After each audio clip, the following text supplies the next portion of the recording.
The Cryptic Code of the Village Bell Ringer, a Miss Marple mystery.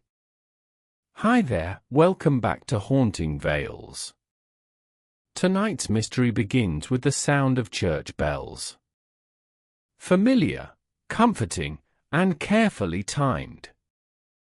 In a quiet village, the bell ringer was known for his precision, ringing the bells the same way every day. Never early, never late. Until one morning, the bells rang out of sequence. Hours later, the bell ringer was found dead beneath the tower, and the village dismissed it as a tragic accident. But Miss Marple hears something others do not. A pattern hidden in the bells. A message disguised as routine. Because the ringing wasn't random. It was a code. And someone understood it far too well. Before we begin unraveling the meaning behind the bells, don't forget to subscribe for more haunting Miss Marple mysteries.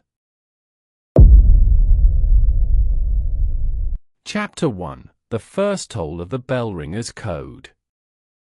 The village of Stonemoor had always lived in the quiet shadow of its ancient church tower. The tower rose above the cottages like a stern guardian, its weathered stones holding centuries of whispered sins, buried secrets, and prayers spoken in fear. On winter evenings, when the mist settled low and cold over the fields, the village lanes would turn hushed, and every sound seemed too loud, too sharp, as though the air listened with a kind of dreadful awareness. On one such evening, 3 days before Christmas, a strange sound echoed across the village, an odd and unsettling pattern of chimes coming from the tower bell.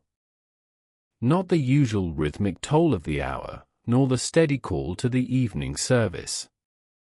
It was irregular, purposeful, almost like a message. People stopped mid-step in the lane. Curtains twitched. Dogs went silent. A boy delivering milk bottles dropped one onto the cobblestone path, staring upward with wide, pale eyes. Inside her warm sitting room on the high street, Miss Jane Marple paused with her knitting needles suspended in the air. She listened intently, her blue eyes narrowing with alert curiosity. Andrew, her young neighbor, who often visited to help fetch coal and discuss village news, stood near the hearth and turned his head toward the window. "Miss Marple, what on earth is that?" he asked softly. She lowered her needles and folded her hands thoughtfully. "That, Andrew," she said, "is not the church bell announcing the time. That is a message." "A message?" She nodded once, firm and certain. "And from the bell ringer of Stonemoor, no less. Harold Nettles. A gentle soul. Not one to send messages into the night without reason." The chimes continued. 3 sharp tolls. A pause. 2 slow tolls. A pause. Then one final solitary toll that seemed to stretch into the mist like a cry swallowed by the wind. Miss Marple closed her eyes briefly, as though listening to something deeper than sound. When she opened them, a quiet gravity had settled into her features. "That is a distress call," she whispered. Andrew felt a cold shiver crawl up the back of his neck. The following morning, Stonemoor buzzed with nervous chatter. At the bakery, Mrs. Flint insisted it was nothing more than Harold practicing for the Christmas service. At the post office, old Mr. Carter suggested the bell's mechanism had simply slipped loose. But there was an unease among the villagers, and it only deepened when word spread that Harold Nettles had not been seen since the previous afternoon. By midday, concern turned into alarm. Constable Reeves, a stout man with a habit of muttering to himself, knocked on Miss Marple's door after learning she had heard the chimes. She welcomed him in, offering him a seat by the fire. "I don't want to assume the worst," Reeves said, removing his hat and wringing it in his hands, "but Harold's wife says he left home around 3 yesterday to prepare the tower for the winter service. He never came back." "And the bell chimes began at 6:30, Miss Marple said quietly. "That they did," Reeves huffed. "Strangest pattern I ever heard." Miss Marple leaned forward slightly. "Constable, Harold has always been meticulous about his work, has he not? And level-headed." "Indeed. And not one for games or odd displays." "Never." "Then we must consider the possibility that the chimes were intentional."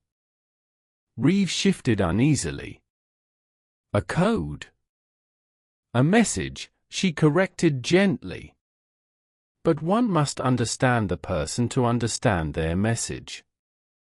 Harold Nettles is not a man who would ring the bells for amusement or mischief." Something was wrong. Reeves blew out a troubled breath.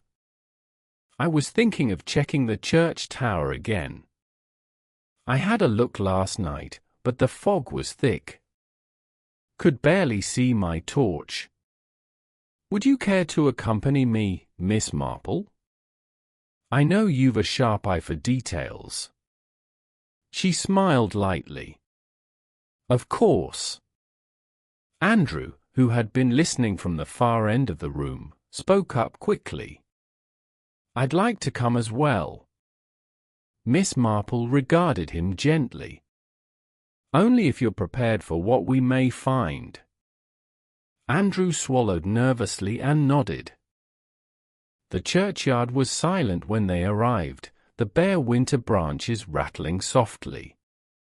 Frost coated the headstones like thin silver paint. The tower loomed above them, its arched doorway open just enough to appear inviting in the wrong sort of way. Inside, the cold intensified. Stone walls chilled the air and carried the faint earthy smell of dust and damp wood. The spiral staircase curved tightly upward, its steps uneven from centuries of wear. Constable Reeves led the way with his lantern. Miss Marple and Andrew followed closely. Halfway up, Andrew paused. "Do you hear that?" Miss Marple stopped. At first, it was just the faint rustle of air moving through cracks in the tower. Then came a soft, repeated tapping. Not the bell. Something else. Something nearer. Reeves frowned and continued upward. At last, they reached the bell chamber. The heavy iron bell hung motionless in the center, ropes dangling like limp vines. Dust lay thick on the beams overhead. Nothing seemed disturbed. Nothing broken. No signs of Harold. But the tapping continued. Fast. Nervous. Coming from behind a wooden storage chest in the corner. Reeves hurried over, pushed the chest aside. And a small grey bird fluttered upward in a panic, its wings beating against the rafters before escaping through a broken slat. Andrew let out a shaky breath he didn't realize he'd been holding. "Just a bird." "Yes," Miss Marple said softly. "But not the cause of last night's chimes." Reeves scratched his chin. "He's not up here. I need to check lower levels. There's a small room under the stairs used for storage." Miss Marple's gaze drifted toward the floorboards. Something nagged at her. She walked slowly across the chamber, eyes narrowed. She knelt beside the iron bell's supporting beam. A faint mark caught her attention. A handprint. Tiny streaks of dark residue, dirt, perhaps, trailing down the wood as though someone had gripped it hard while struggling to stand or keep balance. "Constable," she said evenly. "Someone was here. Recently." Reeves crouched beside her. "Good heavens, that wasn't here when I checked last month." Miss Marple lowered her voice. "We must look below." The room beneath the stairs was cramped, cold, and dimly lit by the lantern.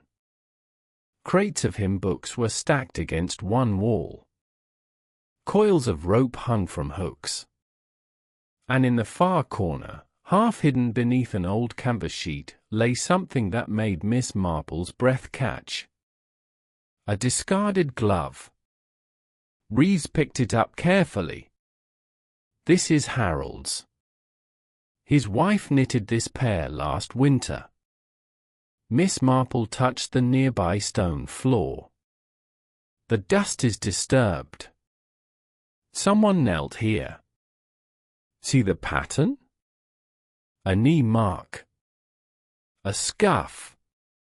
And another mark, just there, almost like the side of a boot dragged across the stone." Andrew's voice trembled. "Do you think Harold came down here? Did he hide? Or did someone force him?" Miss Marple looked at him with gentle seriousness. "That is what we must discover." Reeves straightened suddenly. "Miss Marple, look there." Behind the crates, barely visible, something glinted in the lantern light. A narrow sliver of metal. He pulled it free and held it up. A broken pocket watch chain. Miss Marple examined it closely. "This is not Harold's. He never carried a pocket watch. He preferred a wristwatch." Reeves frowned. "Then someone else was here." Miss Marple's gaze turned distant for a moment, lost in thought. "Someone who struggled. Someone who may have lost his balance or been pulled." She walked the room slowly, eyes drifting across every surface, every detail. Then she stopped abruptly in front of a crate where a thin line had been carved into the dust with a sharp object. Not random. Intentional. A straight line. Then a dot. Then two short parallel lines. Andrew stepped closer. "What is that?" "A signal," she murmured. "A desperate one. But what does it mean?" Miss Marple ran a finger gently along the markings. "It must have been made with great haste. Someone wanted to leave something behind. A clue. A fragment of a message." Reeves stared at the pattern. "Is it a code?" Miss Marple lifted her eyes slowly toward the bell overhead. "I believe it may be connected to last night's chimes." Andrew whispered, "The bell-ringer's code." Miss Marple nodded. "Yes. But the message was incomplete." Reeves exhaled sharply. "So what now? If Harold truly left a code, why not ring longer? Why not ring again?" "Perhaps," Miss Marple said quietly, "because he could not." Silence fell. Then she turned toward the narrow wooden door that led outside the tower and down into the back of the churchyard. Wind pressed against the cracks, producing a faint low hum. "Constable," she said firmly, "we must widen the search. Check the river path, the woods behind the mill, and the field near his cottage. Harold is a man of routine. If he was taken, it was by someone who knew those routines well. Reeves nodded. "I'll gather the villagers." And, she added, "speak to Harold's wife. Ask if anyone visited recently. Anyone who lingered. Anyone who seemed too curious about the tower." Reeves hurried off. Andrew lingered beside Miss Marple. "Do you think he's alive?" She placed a light hand on his arm. "We must hope so, Andrew. And we must follow the clues exactly as they are left." "But what if the code wasn't for help?" Andrew asked quietly. "What if it was a warning, meant for everyone else?" Miss Marple looked up at the bell tower with solemn eyes. Then, she said softly, "We have far less time than I hoped." That evening, the village gathered at the church hall, whispering anxiously and glancing toward the dark windows. Constable Reeves reported that no sign of Harold had been found. No footprints near the river. No trail through the woods. No disturbances at the mill path. Harold Nettles had vanished. Miss Marple stood quietly in the corner, hands folded before her, studying the faces in the room. Some showed fear. Some confusion. Some guilt. She spotted Mrs. Penwick, who ran the general store. She stood stiffly, wringing her apron. A short distance away, Mr. Blake, the carpenter, kept glancing at the door as though prepared to leave at any moment. Near the back, the schoolmaster, Mr. Talbot, pressed his spectacles nervously against the bridge of his nose. Any of them could have heard the bell code last night. Any of them could have a reason to fear its meaning. Constable Reeves approached Miss Marple with an anxious expression. "Miss Marple, none of this makes sense. A grown man vanishing without tracks? And the bell code, how can chimes be a warning?" Miss Marple's eyes drifted toward the church tower outside. "Constable, the bell ringer controls the voice of the village. The bell is heard by all. If Harold wanted to warn someone, or everyone, he would use the one thing that could not be silenced." Reeves rubbed the back of his neck. "But warn about what?" Miss Marple stepped closer, lowering her voice. "Reeves, there is something I did not mention earlier. In the storage room, just beneath the dust markings, there was a faint smear of dried mud. And not just any mud. It contained small red flecks of clay. There is only one place in Stonemoor with clay like that." Reeves blinked. "The old quarry?" "Yes." She held his gaze. "Harold was there recently. And someone went with him." A silent realization passed between them. Reeves whispered, "So the quarry is where we search next." Miss Marple nodded. At dawn. Chapter 2, The Second Toll and the Shadows It Casts. The second ringing of the bell did more than wake the village of Stonemoor. It unsettled it in a way that could not be soothed by daylight or reason.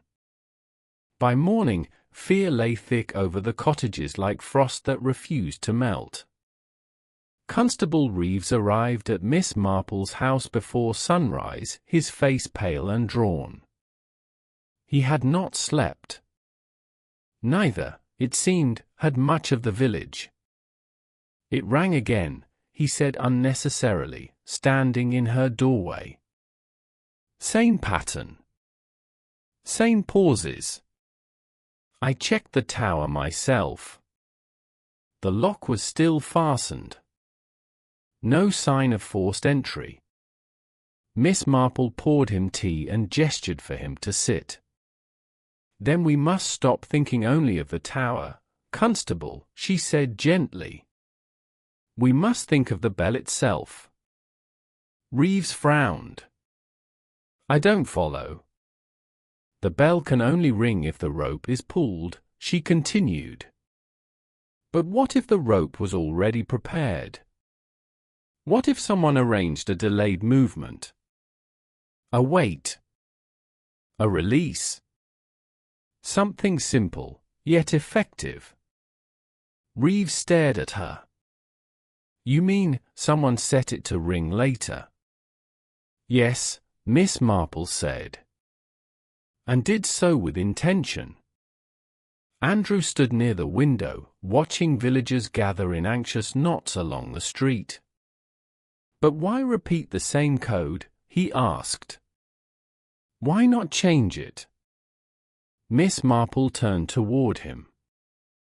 "Because repetition fixes attention." The message was not new. It was unfinished.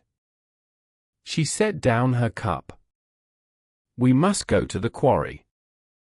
The old quarry lay beyond the eastern fields, hidden by scrub and thorn bushes. It had not been used in decades, yet its scar remained on the land, a wide, sunken hollow of red clay and jagged stone. Children were forbidden to play there. Adults avoided it instinctively. The ground was soft from recent rain. Miss Marple knelt carefully near the edge, peering at the earth. "There," she said quietly. Andrew and Reeves followed her gaze. Footprints. Several sets. Some old. Some fresh. Reeves crouched beside them. At least 3 people. One set heavier. One lighter. One dragged. Andrew's stomach tightened. "Dragged?" Miss Marple nodded. "A struggle took place here." They followed the marks down into the quarry basin. Broken branches lay scattered. A stone lay overturned, its underside dark with damp clay.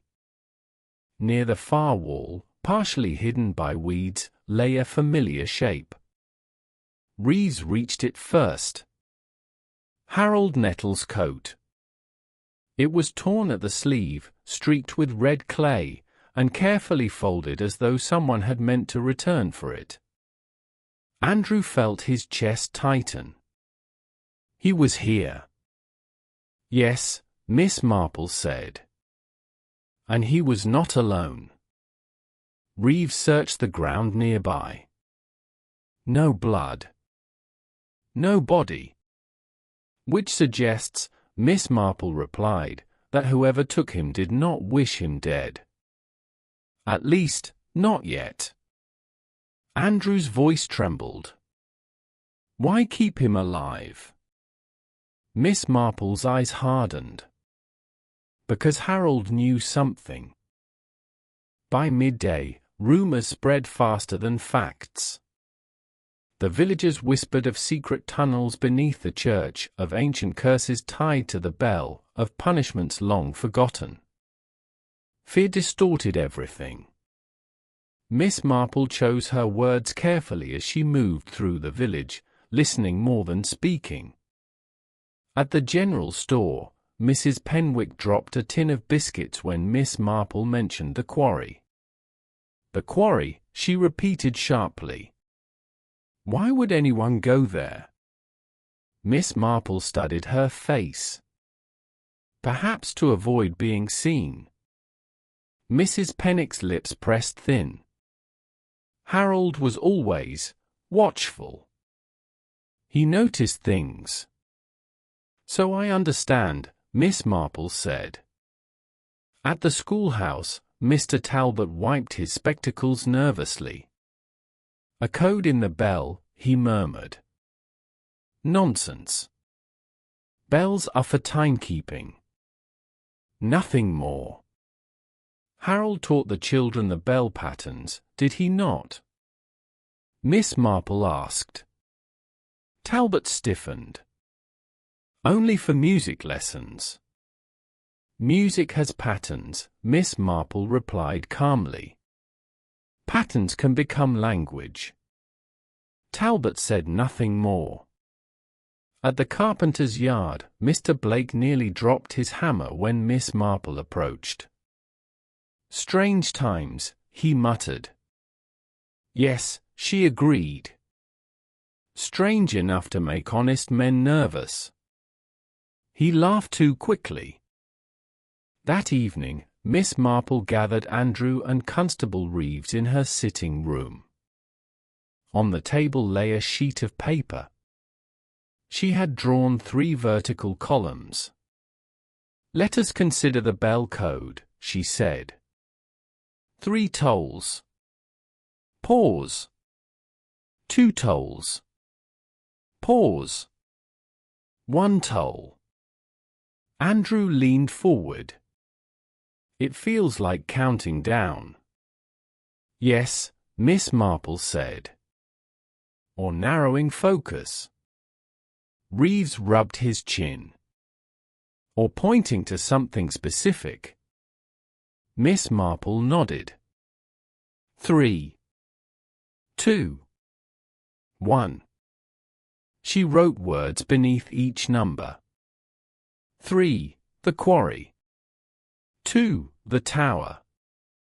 1. The village. Andrew stared. You think it's a sequence? Yes, she said softly. A warning moving inward. Reeves' face paled. From the outskirts to the heart of Stonemoor. Andrew swallowed. Meaning whatever Harold discovered is getting closer. Miss Marple folded her hands. Harold rang the bell to warn us of danger coming from within the village itself. A heavy silence followed. Reeves broke it. But who? Miss Marple looked toward the window, where the church tower stood dark against the sky. Someone who moves easily among us. Someone trusted. Someone with access. Andrew whispered, someone who could prepare the bell. Yes. They returned to the church tower under cover of dusk. Reeves unlocked the door slowly, his lantern casting long shadows. This time, Miss Marple went directly to the rope. She examined it carefully. Halfway down, near the knot, she paused. There, she said. A small notch had been carved into the wood beam above. The rope had been looped, tensioned, and secured with a thin wooden peg. A delayed release, Reeves murmured. The peg would snap under strain. Precisely, Miss Marple said. Set hours in advance. Andrew looked around uneasily. So someone was here before nightfall. Yes, Miss Marple said. Someone who knew exactly when the village would be asleep. Reeves frowned. But why repeat the code? Miss Marple's voice was grave. Because Harold could not complete his warning. She turned toward the narrow stairwell. He tried once. Failed. Tried again. Failed. Now someone else is using his message for their own purpose. Andrew felt a chill. To scare us. To control us, she corrected. They descended to the lower room again. Miss Marple knelt by the crate with the dust markings. She brushed gently at the surface. Beneath the earlier symbols, faint new marks had been added. Andrew gasped. That wasn't there before. No, Miss Marple said. Someone returned. The new markings formed a simple shape. A circle. Broken on one side. Reeves stared. What does that mean? Miss Marple's face grew somber. An open ring. A broken promise. Andrew frowned. I don't understand. Miss Marple rose slowly. Then allow me to explain. She walked toward the door. The church bell is rung to mark promises. Weddings. Funerals. Services. It binds the village together. She turned back. Someone is breaking that bond. Reeves' voice was low. You think this is about land? Or money? Yes, she said. And power. The truth revealed itself quietly.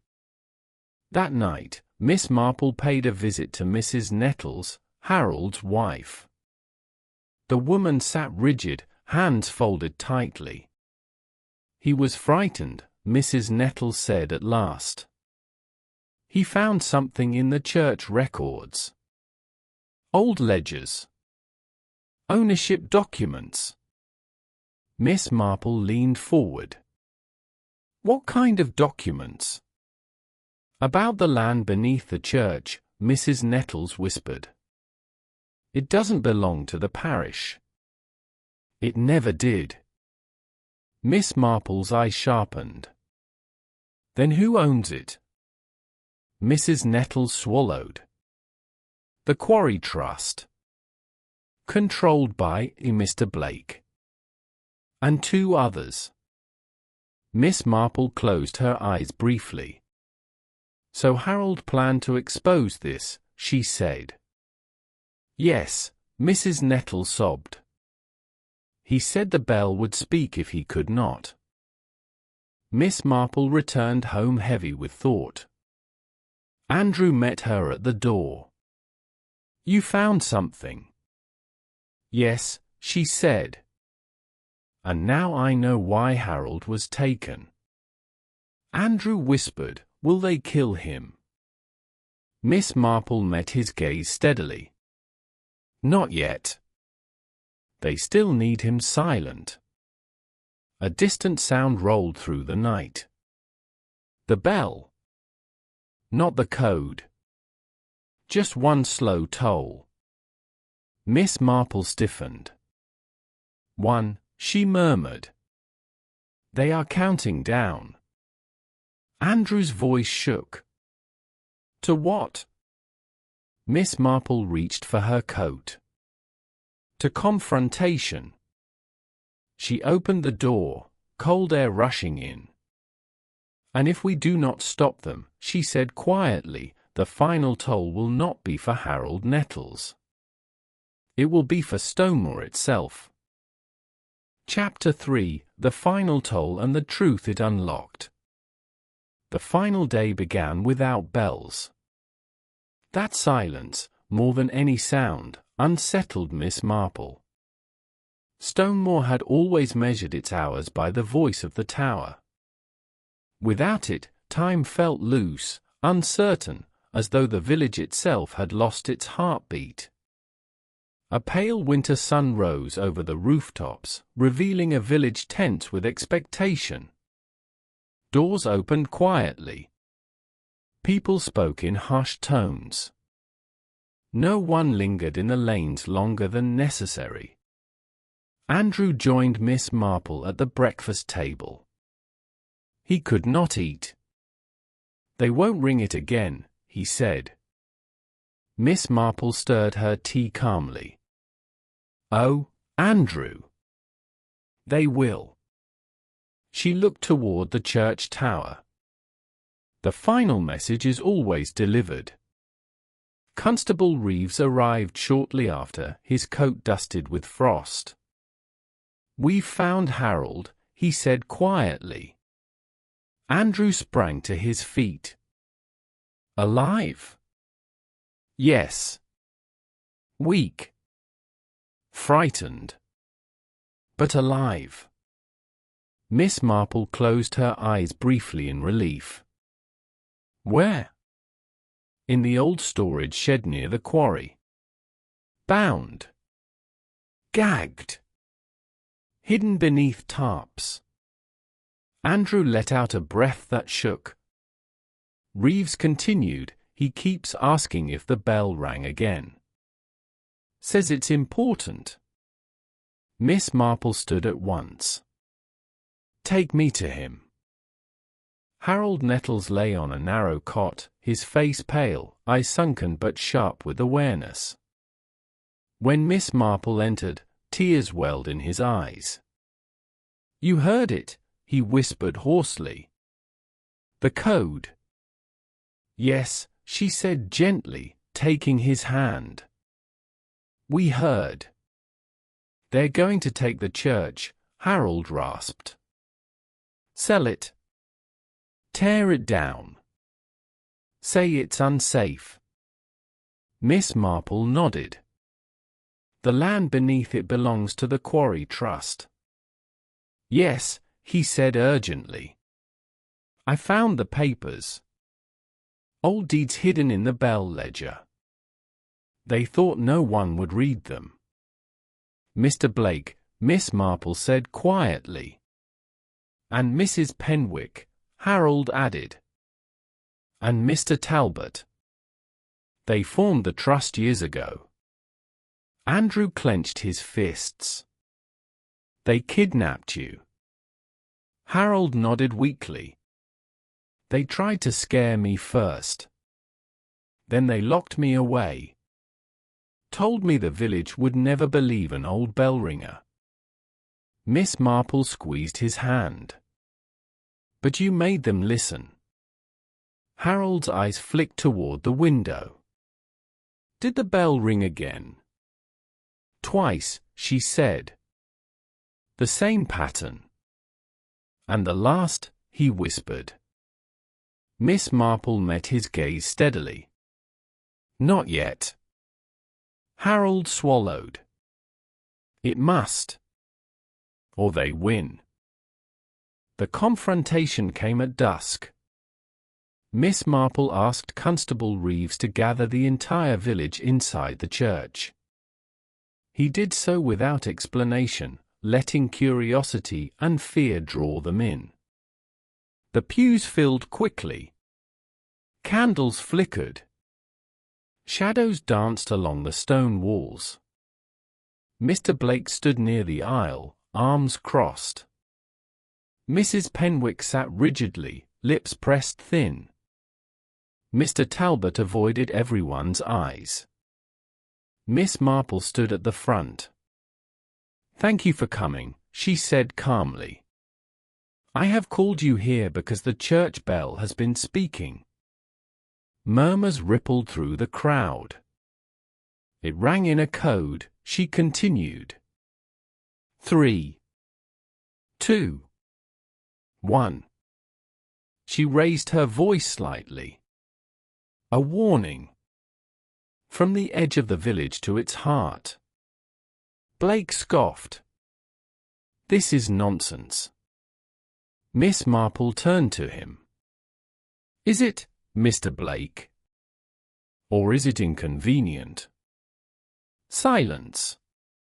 She continued, Harold Nettles discovered documents proving that the land beneath this church was transferred unlawfully to the Quarry Trust. Gasps filled the church. Mr. Talbot stood abruptly. That trust was legal. No, Miss Marple said gently. It was hidden. And forged. She nodded to Reeves, who stepped forward holding a folder. These are the original deeds, Reeves said. Recovered from the Bell ledger. Mrs. Penwick rose, trembling. You can't prove anything. Miss Marple's eyes were steady. Then why did you kidnap Harold Nettles? The silence that followed was absolute. Blake's face darkened. You don't understand. The village needed progress. At the cost of its soul. Miss Marple asked softly. Talbot sank back into his seat. Reeves moved forward. Mr. Blake. Mrs. Penwick. Mr. Talbot. You are under arrest. Cries broke out. Some angry. Some relieved. As Reeves led them away, Miss Marple turned toward the tower. It is time, she said. Harold Nettles insisted on ringing the bell himself. Supported on either side, he climbed the tower steps slowly, each breath measured. Miss Marple and Andrew followed. The bell chamber felt different now. Lighter. As though it waited. Harold took the rope. For the village, he whispered. He pulled. One clear, steady toll rang out. Not coded. Not hidden. A declaration. The sound rolled across Stonemoor, deep and true, settling into the earth like a promise restored. Andrew felt tears sting his eyes. Miss Marple closed her eyes, listening. When the sound faded, the silence felt peaceful at last. Days later, the village returned to its rhythm. The trust was dissolved. The church secured. Harold recovered slowly, greeted each morning by grateful neighbors. Andrew sat with Miss Marple by the fire. It's strange, he said. All that danger, hidden in a bell. Miss Marple smiled gently. People often hide truths in plain sound, Andrew. They rely on others not listening closely. Andrew nodded. I'll never hear bells the same way again. She picked up her knitting. Nor should you. She paused, then added softly, because the world is always speaking. One must simply learn when to listen. If you enjoyed this Miss Marple mystery and want more atmospheric village secrets, hidden codes, and quiet truths revealed, don't forget to like, subscribe, and share this story. Your support helps keep these classic mysteries alive and ensures the bell will ring again.